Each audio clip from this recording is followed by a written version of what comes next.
Hyvät naiset ja herrat, mä olen back! Ja nyt on sen aika, kun mä tuon Jenkkien inspiroiman striimaustyylin Suomeen. Se tarkoittaa sitä, että musta tulee täyspäiväinen ja täysaikainen striimaaja. Ja minä aloitan tämän striimaamisen Kik-nimisellä alustalla. Ja tämä alkaa keskiviikkona kello 16 reikä. Ja mitä mä tuun tekemään?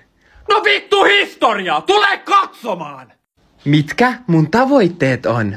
No vittu pelastaa Suomen viihde- ja musiikkiala! Miksi minä aloitan tämän? No vittu siksi! Ja tää alkaa, niin kuin sanottu, keskiviikkona 19.2.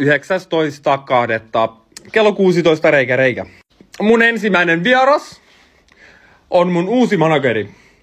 Hänen nimi on Ylis Totemi ja hän on Suomen kovein mies heti mun jälkeen.